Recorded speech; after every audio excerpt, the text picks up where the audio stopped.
Glória a Deus. Ô Marcelo, voltando aquela que fala, sua alma, a nossa alma está penhorada. Ah, beleza, Deus. Põe aí, ó. Bendiz a minha alma. Como é que puxei esse aí? Eu não lembro. Então, anterior, né? Volta aí. Se estende sobre as nuvens, Deus vai ligeiro nas asas do vento. Olha que lindo. E pinta no chão. É uma coisa linda, né, gente? Bendize, ó minha alma, bendize ao Senhor. Essa alma que é penhorada ao Senhor sempre pensa. Canta de novo, vamos lá, Marcelo. Ao seu imenso amor, bendize. Fala isso com a sua alma hoje. Fala isso com o seu coração. Bendize, ó minha alma. Bendize a alma, Senhor. Minha alma é o grande Deus. Porque a nossa alma está para sempre penhorada ao seu imenso amor. Oh Deus, te damos graças e glórias por esse imenso amor. E por nossa alma está tão ligada a isso. E que o Senhor receba glória, honra e louvor hoje eternamente. Amém. Linda canção. Hoje o culto de salmos, que coisa linda. Deus seja louvado. Esse ano vamos falar de salmos e canções para a vida. E o nosso texto básico está lá, Salmo 93, 1, que eu vou ler. Vamos fazer isso aqui, vamos ficar de pé. Faça o 93 para mim, Lucas. Nós vamos ler todos, só 6 versos. Eu acho que são 6 versos. Nós vamos ler todos juntos. E depois nós vamos meditar sobre esse livro tão lindo que é o livro dos Salmos. Vamos lá, dizer: o Senhor reina, está vestido de majestade. O Senhor se revestiu, cingiu-se de fortaleza. O mundo também está estabelecido de modo que não pode ser abalado. O teu trono está firme desde a antiguidade, desde a eternidade tu existes. Os rios levantaram, ó Senhor, os rios levantaram o seu ruído, os rios levantaram o seu fragor. Mais do que os rios de grandes águas, mais do que as vagas estrondosas do mar, poderoso é o Senhor nas alturas. Muito fiéis são os teus testemunhos. A santidade convém à tua casa, Senhor, para sempre. Essa é a última, então eu pensei que eu não sei se. Volta lá então no versículo primeiro, vamos ler de novo. Volta primeiro aqui. Nós vamos fazer o seguinte: tira do telão, vamos ler aqui no nosso, está ali, ó. E a hora que a gente lê Senhor, ele está todo com letras maiúsculas, é o nome de Deus, e Yahweh. Então nós vamos falar assim: reina Yahweh, revestiu-se de majestade, de poder, se revestiu Yahweh. Vamos lá dizer? Reina Yahweh, revestiu-se de majestade, de poder, se revestiu Yahweh. Amém. Deus abençoe a leitura desse salmo, que ela venha falar e venha falar aos nossos corações nessa noite, em nome de Jesus. Amém. Podem se assentar. Muito obrigado. O livro de Salmos ele é de extrema importância na vida de toda a cristandade e também do judaísmo. O livro dos Salmos ele é certamente o livro mais lido da Bíblia por todos os cristãos durante todas as épocas. E eu quero dizer assim, que se você pegar de Gênesis, Apocalipse, Salmos, o livro dos Salmos, ele representa a fé e a piedade cristãs, mesmo estando fora da era cristã, entre aspas, não é? A centralidade do livro dos Salmos na vida da maioria de nós cristãos é coisa muito clara. Um dos motivos por que os Salmos são tão assim especiais na vida do cristianismo é porque ele fala muito das nossas experiências, das experiências humanas e como que Deus se relaciona com o seu universo criado, conosco, suas criaturas, e como que nós devemos então nos comportar em relação a Ele. E a maioria de nós entende isso e vê isso até de uma forma consciente e busca nos Salmos muitas vezes aquilo que nós precisamos. Os salmos, eles são impressionantes até na vida de quem não é realmente cristão. Eu fui numa loja aqui embaixo da Barão e vi uma Bíblia aberta. Em qual salmo? 91. Eu vi lá nesse Brasilzão afora, tem essa superstição de que se você deixar a Bíblia aberta no Salmo 91, espanta um monte de coisa, inclusive mal olhar. E lá eu perguntei para o moço: o senhor é cristão? Ah, não, isso aqui é porque minha mãe, me ensinou que tem que deixar a Bíblia aberta aqui no Salmo 91, que ele evita um monte de problema aqui na minha loja. Então eu deixo. E se você for em algumas casas nesse Brasil agora, você vai ver isso. É pelos salmos também que as pessoas fazem cruz credo. Nós aprendemos a fazer cruz credo. Você sabe o que é cruz credo? É o sinal da cruz e o credo. Porque se você disser alguma coisa de fé e fizer o sinal da cruz, você também espanta coisa, inclusive o capiroto. O capiroto foge. O capiroto é o capeta, viu, gente? Em alguns lugares aqui no Minas Gerais chama capiroto. Então a pessoa faz o sinal da cruz e fala alguma coisa, e normalmente eles usam os salmos, porque eles não vão saber os credos todos, mas eles usam os salmos. Então eles fazem o sinal da cruz assim: o Senhor é poderoso, o Senhor me salva, o Senhor é a minha luz e a minha salvação, de quem terei medo? Ele fala assim: paz me dei que logo pego no sono, porque o Senhor me faz repousar seguro. Vocês perceberam o tanto de coisa que nós temos, que nós usamos, e acaba que o salmo vira na vida da gente, até mesmo na vida de quem não conhece a Deus, vira um amuleto. Presta atenção, não, mas não é isso, para isso que os salmos foram escritos. Mas acaba que nós mesmos, aqui presta atenção aqui, nós mesmos muitas vezes usamos os salmos como amuletos. Não é? Usamos os salmos como segurança. Mas não tem problema, desde que eu entenda o que eu estou fazendo. Na minha casa nós fomos ensinados a falar esse verso: em paz me deito e logo pego no sono, porque só tu, Senhor, me fazes repousar seguro. E a gente recitava isso a cada noite. Que coisa boa é poder recitar a palavra de Deus e dormir tranquilo. E quando a gente tinha algum problema, era: o Senhor é a minha luz e a minha salvação, de quem terei medo? E as crianças nós como crianças fomos aprendendo isso, desenvolvemos o amor e o apego pela palavra de Deus, em especial pelos salmos. Mas presta atenção, nós vamos abordar o salmo na sua reflexão mais linda para o cotidiano. Nós vamos abordar os salmos no seu dia a dia, sem superstição, sem cruz credo, sem precisar deixar o Salmo 91 aberto na sala da sua casa, mas fazer com que ele se torne algo tão assim, parte da nossa história, do nosso cotidiano. E cada domingo que falarmos dos salmos, nós vamos, não só os salmos, né? Nós vamos falar de salmos, provérbios e eclesiásticos, mas em especial eu quero dizer hoje dos salmos, porque eu quero compreender e aplicar esses ensinos deles, dos salmos, na minha caminhada, no meu dia a dia, e pedir a Deus que Ele me ajude. Hoje é o livro 93, porque eu vou começar trabalhando com essa ideia: o Senhor reina, Yahweh reina. Eu quero trabalhar porque esse salmo aponta para quem Deus é e para quem nós somos. Aqui está dizendo: Yahweh reina, eu sou sujeito a Ele, Ele é a majestade, Ele é a realeza, Ele se revestiu de poder, então eu sou o que dependo dEle. E eu preciso começar o estudo do livro dos Salmos, que nós vamos fazer desse culto, dizendo que Yahweh reina. E eu peço a Deus que os Salmos, bem como esses outros dois livros que vamos estudar, eles nos ensinem essa grande verdade de que Deus reina soberano sobre todas as coisas, sobre o universo criado.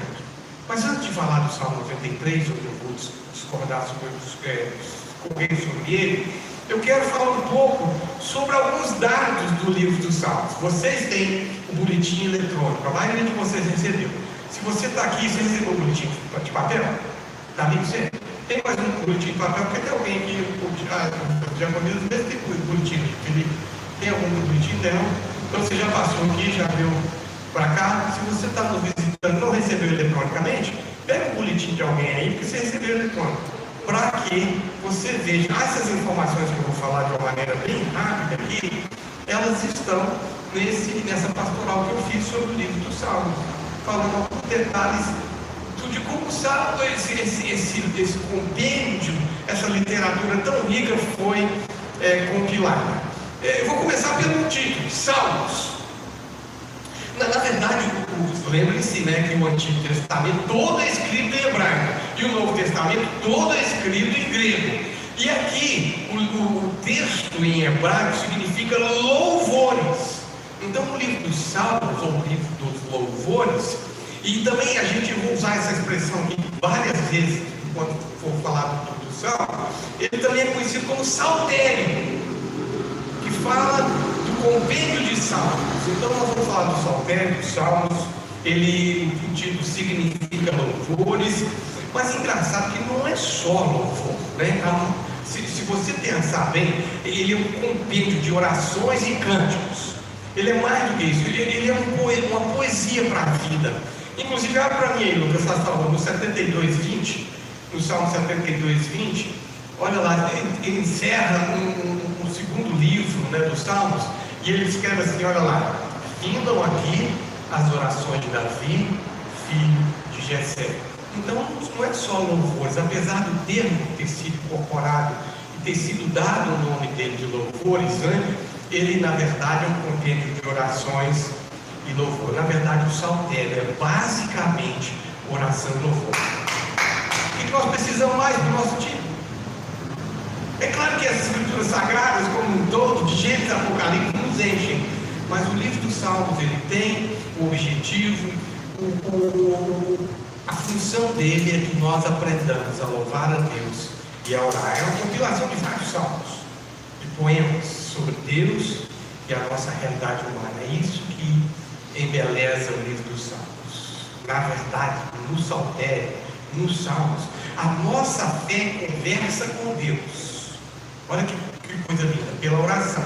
A nossa fé conversa com Ele. E a nossa fé também fala de Deus através dos louvores. Perceberam como é que é? Eu converso com Ele pela oração, a minha fé faz isso, e eu falo dele através dos nossos louvores.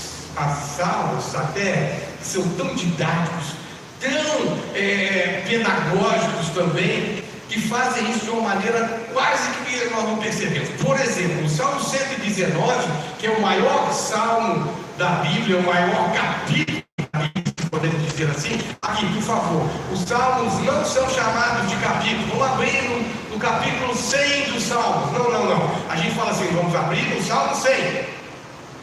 Os capítulos, todos os outros livros são chamados capítulos e versículos. Aqui no livro dos Salmos, nós vamos chamar um salmo de número tal, versículo de número tal. E esses pedagogos, lá no 119, que é grandão, ele tem todas as letras do alfabeto hebraico. Ele começa com Aleph e vai falando porções de versículos, e talvez se você abrir a sua Bíblia de papel, talvez algumas eletrônicas, lá no Salmo 119, você vai ver um negrito dando já uma distinção entre uma letra e outra. São chamados os salmos acrósticos. Eles fazem isso, e o poeta desenhou esse salmo. E assim nós vamos estudar esse compêndio maravilhoso de vida. Quantos livros tem? Eu fiz essa pergunta outro dia. Quantos livros tem o livro dos Salmos? Quem falou? 5. Então nós não podemos errar mais essa pergunta. Eu vou perguntar assim: quantos livros tem o livro dos Salmos? 5. Quais são? O primeiro livro vai do Salmo 1 até o 41. Se você tem Bíblia de papel, folheia aí para você ver. Eu não sei se as eletrônicas trazem isso. Trazem o Edilson, você que está perto aí. Vê se mostra. O livro começa, o Salmo 1 começa lá. Livro 1. Aí começa em cima. Tem esse título? No Salmo 1, nas eletrônicas? Tem algum? Nas de papel, com certeza. Também tem. Nas eletrônicas também tem. Agora passa lá para o 42. Você vai ver lá, livro 2. Que é esses dois livros, as orações de Davi. Encerra-se ali as orações de Davi, apesar de que vai ter outro salmo de Davi lá na frente. O livro 3 vai do 73 ao 89. Se você for para o 83 agora, você vai ver lá também o livro de número 3. Vocês estão acompanhando? O livro 4 começa no 90. Se você pegar lá, ver no 4, vai 90 até o 106. E o último livro é o livro 5, que vai do 107 até o 150. Então muita gente não sabe disso, nós estamos excluindo. E eu acho que até é interessante se aprender detalhes da Bíblia, que são curiosidades. O livro dos Salmos são 5 livros com 150 salmos, divididos dessa forma. Davi é o grande escritor dos Salmos. Ele tem 73 dos 150 salmos. Mas eles também têm outros autores. Somente 2/3 dos autores dos Salmos são reconhecidos pela sua assinatura nos próprios escritos. Outros fazem, nós fazemos assim, talvez assim, com proximidade da característica literária, a gente dá para algum desses escritores. Mas Davi é o que escreve mais salmos, 73 deles. E ele é conhecido, vai lá, Lucas, para mim, esse a gente precisa ver isso aqui, coisa linda. Segundo livro de Samuel, capítulo 23, 1. Segundo Samuel 23, 1. E nós vamos ler. Um, dois e são essas.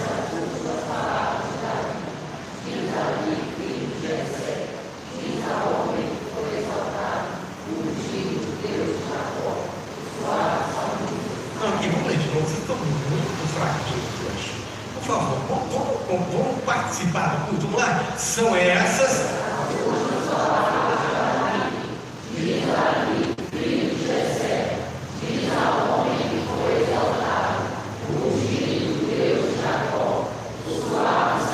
Ele está aqui, o suave salmista, o amado salmista. Alguma tradução tem mavioso? Eu nunca ouvi falar essa palavra, né? O mavioso salmista de Israel. E a palavra mavioso, eu falei, o que é mavioso? Eu acho que escreveram errado aqui.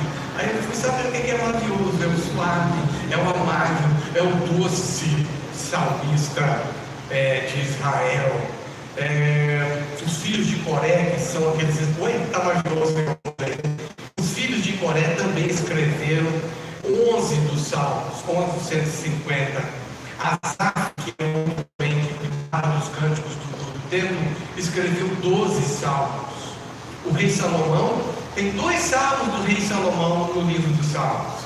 E tem Moisés, tem um salmo, o 90 é de Moisés, e Etã, que também está com louvor do templo, responsável pelo louvor do templo, tem um que é o 89. Então, se você for lá, assim, os salmos são de Davi, basicamente, né, se a gente pensar, mas tem outros que escreveram, e você vai ver sempre no título dando, esse salmo é de Asaf, esse salmo é do filho de Coré, porque vem literário, então muitas vezes a gente não sabe. Engraçado que é o seguinte, são 5 livros do livro do Salmo, não é isso? Quantos são os livros de Moisés na Bíblia? 5. Que é chamado de o Pentateuco ou simplesmente a lei.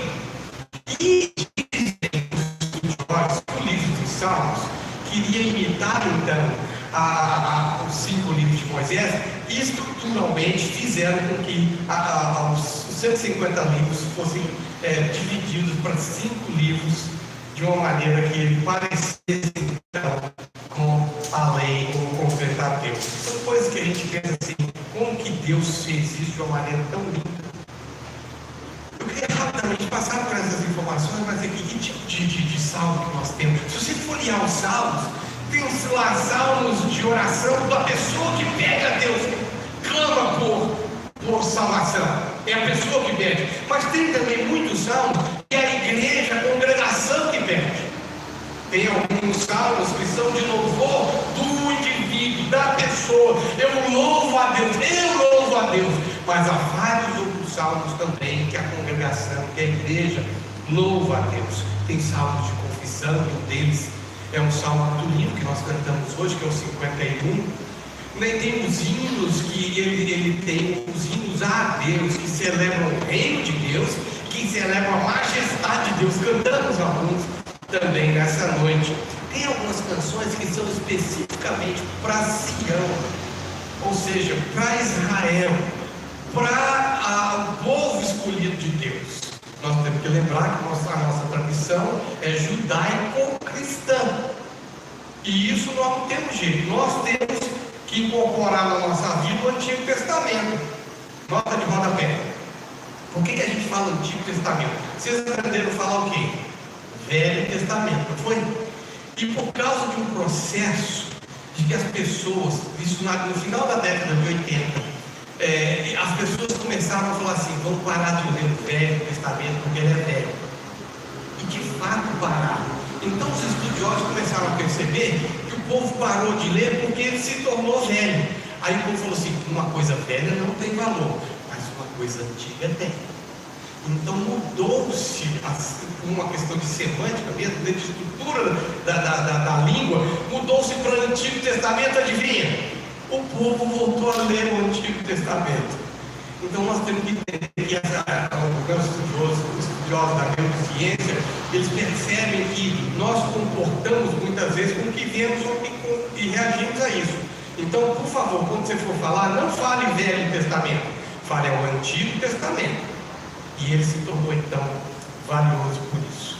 Nós temos as canções de procissão, quando o povo saía cantando, e eles cantavam os salmos, ou as canções de peregrinação, e também, como já disse para vocês, aqueles cânticos de instrução. Meu Deus! O propósito do livro dos Salmos, com toda essa diversidade, com toda essa riqueza, é abençoar a sua vida. Vamos ler. Aqui vou fazer um combinado. Esse ano, ler Salmos, Provérbios e Eclesiastes. Se você pegar para ler, não precisa se preocupar, tem um ano para ler. Começa a ler no capítulo do Salmo 1 e vai lendo até terminar Eclesiastes. Terminou, volta a ler de novo, nós vamos estudar esse ano os 3. Vamos fazer um combinado de ler? Sabe quanto tempo você vai gastar por dia? 5, 10 minutos. É só isso. Você vai ler 2 ou 3 vezes, até mais vezes. Lembre-se, porque o saltério, gente, ele é rico e abençoador.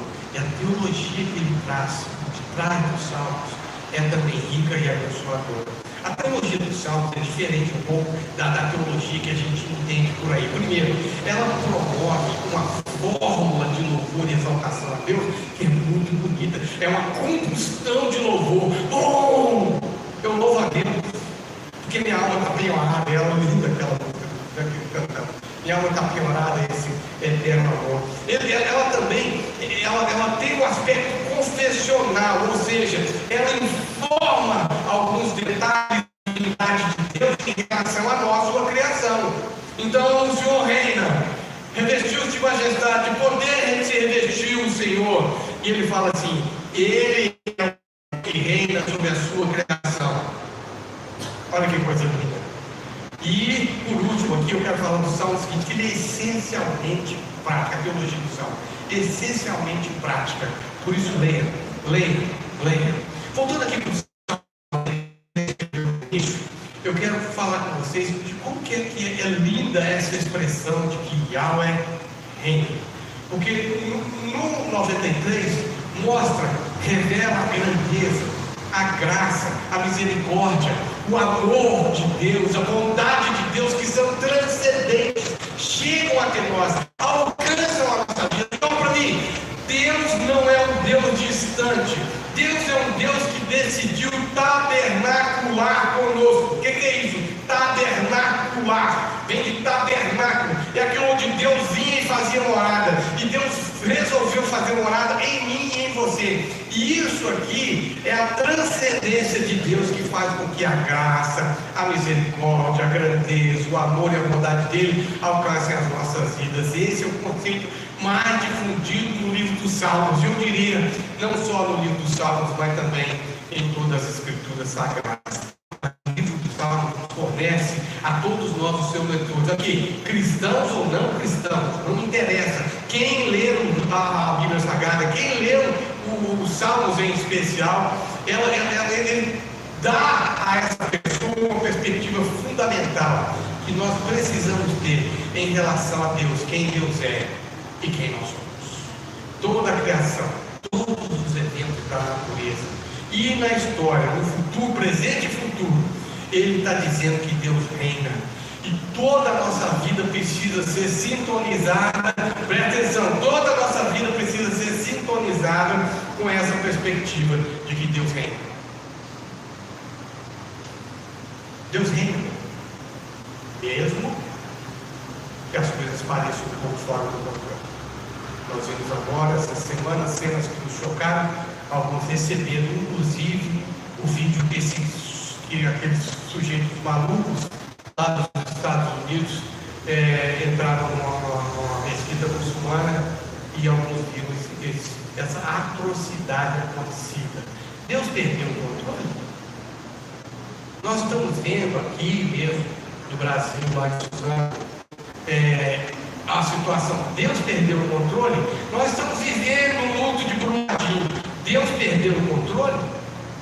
Aqui ó para mim. Deus reina. O Senhor reina. Continua reinando. E o dia que você entender isso, você vai descansar melhor. Você vai dormir melhor. Porque Ele controla todas as coisas, tudo, e toda a criação precisa perceber que há um único reino, um único soberano que reina eternamente e que não abre mão do seu governo. E é o nosso Deus,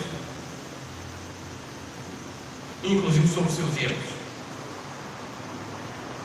Puxa vida, esse é o Deus que reina. E os salmos fazem com maestria, lembrando o reinado soberano do nosso Deus sobre todas as coisas. Ser uma criatura do mundo, a despeito se essa criatura é cristã ou não, ela é parte do reino eterno, soberano de Deus, e eu tenho que estar submisso a esse reino. Eu, como ser humano no mundo, eu preciso me perceber dessa forma, que eu dependo dele. E se eu entender isso, eu vivo melhor. O segundo aspecto desse salmo, que os salmos também vão nos trazer, é que Deus tem um propósito para cada coisa sob o seu cuidado. Deus tem um propósito para cada evento da história. Deus não criou esse mundinho aqui para atenção, criou, fez essa bolinha aqui assim e jogou no espaço. Não. A Apolo 8 subiu. Eles ficaram 8 dias em órbita.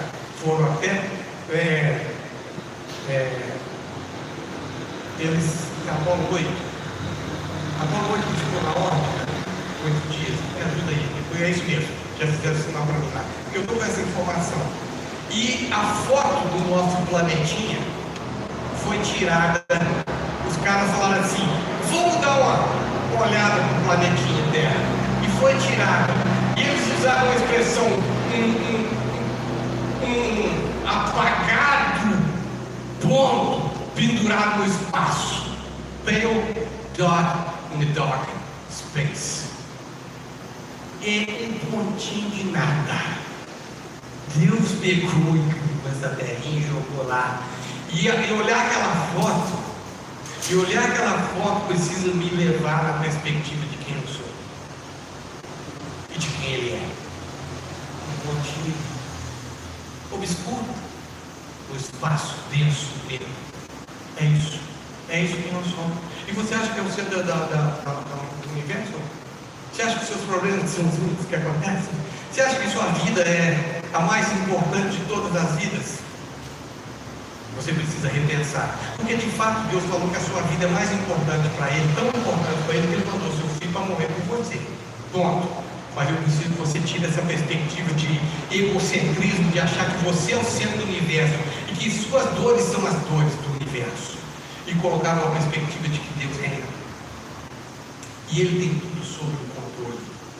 Quando Deus faz isso, quando Ele fala assim, Ele se reveste de majestade, de poder se revestir no Senhor, Ele quer dizer que Ele invade o nosso tempo, invade a nossa história, e o reino justo de Deus para dentro dessa nossa história, invadido para dentro dessa nossa história, uma história de maldade e rebelião. A história humana é sempre essa, mas o Deus justo e bondoso, Ele invade e faz com que até mesmo as situações de dificuldade Ele controla e governa. Aqui é para mim, não posso pregar o outro evangelho, a não ser que é o Deus que reina sobre todas as coisas, goste de você.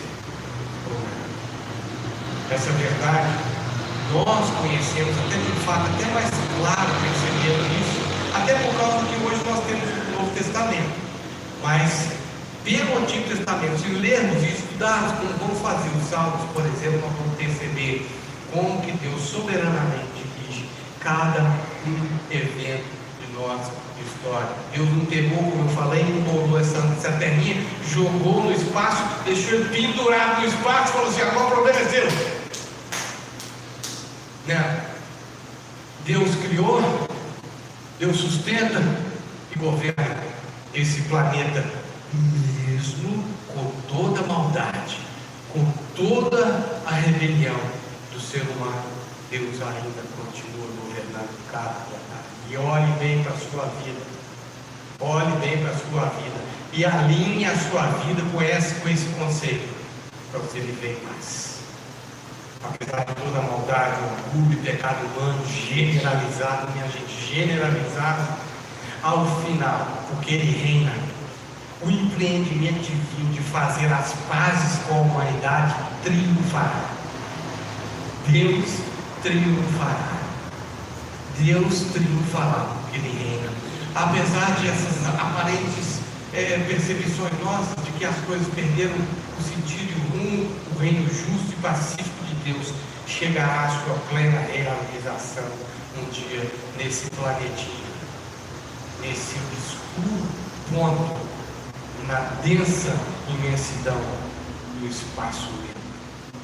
Nós sabemos muito bem que esse reino já está no meio de nós. Aqui é para mim, o reino já está no meio de nós, o reino já está em nós. Quem que disse isso, hein? O Senhor Jesus. Ele falou: o reino chegou e ainda há de se completar. Já aconteceu, mas ainda não terminou. E essa perspectiva precisa estar no meu coração e no seu. Outra questão que eu quero destacar, que esses salmos abordam, que o 93 aborda de uma maneira muito linda, quando Deus reina, é a apresentação do reino milenar, do reino eterno, do reino que sempre existiu e sempre existirá, de Jesus Cristo de Nazaré. O saltério nunca foi considerado um livro profético, mas ele sempre falou da vinda de Jesus. Quando ele fala do reino, quando ele fala do reino, quando ele fala do templo, quando ele fala das coisas de Deus, a salvação e a redenção da humanidade está ali nos Salmos, apontando para Jesus Cristo de Nazaré, aquele que sujou as sandálias com a poeira das estradas da Galileia. E esse homem é que se tornou para nós o Redentor e o Salvador, porque Deus reina, continua reinando, sempre reinou e sempre reinará. Paulo, o apóstolo Paulo e o próprio Jesus citam os Salmos. O apóstolo Paulo é o campeão de citar os Salmos. Ele cita Salmos e Isaías. E eles vão levar-nos a pensar e a considerar a importância desses escritos na nossa vida. Por último, é através dos Salmos, das orações dos que sofrem. Esses aqui, não estamos falando só do 93 peculiarmente, apesar de que ele é hoje a nossa inspiração para que compreendamos os Salmos.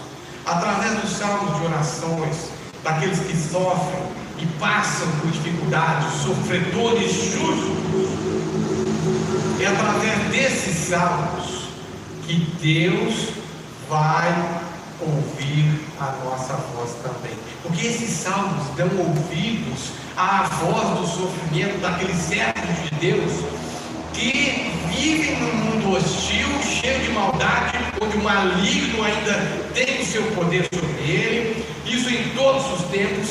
Mas a minha oração, o meu salmo me dá voz para eu chegar diante de Deus, e o justo precisa orar os salmos. Agora para mim, os salmos, eles vão trazer com muita clareza essa distinção entre o justo e o ímpio, entre o que é justificado e aquele que não é, que é condenado. Os salmos em especial vão trazer muito claramente que Deus chamou Israel, chamou Sião para ser a sua agência missionária no mundo, como o próprio Messias nasce de Jesus Cristo. A lei é entregue a eles. Todo esse processo de invasão de Deus na história, através desses atos pelos judeus. E os salmos falam isso de uma maneira muito clara. Por isso que nós temos que orar as orações do justo. Não porque nós somos bons, não porque nós nunca pecamos, mas porque nós somos justificados, escolhidos e achados por Deus. Eu posso orar e falar assim: ouve a oração do teu servo justo, mesmo sabendo que muitas vezes o meu coração busca ira, busca revanche, busca a maldade, não quer o perdão, não quer a reconciliação. Mas eu posso continuar orando, porque esses salmos me dão voz para que eu faça isso. Esses gritos, esses clamores desses salmistas se tornaram então a minha oração, a sua oração, a oração dos santos, oprimidos de Deus por todos os tempos. Por isso é que Deus deixou os salmos para que nós estudemos. Quando Cristo vem em carne, Ele se identifica conosco, as pessoas humildes, Ele se torna o nosso sacerdote. E é por isso que a minha oração chega até Ele, porque Ele sabe o que é padecer, Ele sabe o que é sofrer. E através dos salmos, Ele certamente orou várias vezes, usando os salmos, porque o clamor dele, o grito dele, inclusive o grito dele de abandono de Deus, é uma citação dos salmos, porque Ele pode apropriar dos salmos para falar das angústias, dos seus sentimentos mais profundos. Você quer ter uma relação saudável, salutar, íntima com o Senhor Jesus, com o Deus Todo-Poderoso, com o Espírito Santo que há em nós? Leia, medite, aprenda, decore os salmos. Assim as nossas orações, elas se moldam e se encontram nos salmos e se tornam também as orações daqueles que tomam a cruz de Jesus e o seguem nos tempos de hoje. O saltério não é somente uma oração contempla lá nos templos de Israel. O saltério é um livro duradouro de oração do povo de Deus, que ainda vive e que aguarda ansioso o desfecho de todas as coisas, quando o reino de fato se estabelecerá. Concluindo, como é que eu aplico isso aqui para o meu dia hoje? Uma frase: reina o Senhor, o Senhor reina. Ele reinou, reina e reinará com autoridade, poder e majestade. É isso que os salmos estão dizendo. Mesmo que algumas vezes eu já disse que as coisas parecem sem controle, Ele é Deus e nós não. Aqui, Ele sabe o que tem que acontecer, eu não. Se eu tivesse que decidir o que é bom para mim, eu não entenderia a grandeza de Deus. Como é que eu posso fazer isso prático? Fazer com que essa certeza de que Ele reina, inclusive, especialmente sobre sua vida, sobre sua história, que essa certeza seja cada vez mais clara no meu coração. E eu peço a Deus que o estudo e a reflexão dos salmos venham trazer essa certeza de que o Senhor reina, revestido de majestade e poder. É assim que Ele vive, hoje e eternamente. Ó Deus, que o Senhor possa aplicar essa verdade ao meu coração, ao nosso coração, de maneira que saibamos, compreendamos e aceitemos que o Senhor reina soberano sobre tudo, sobre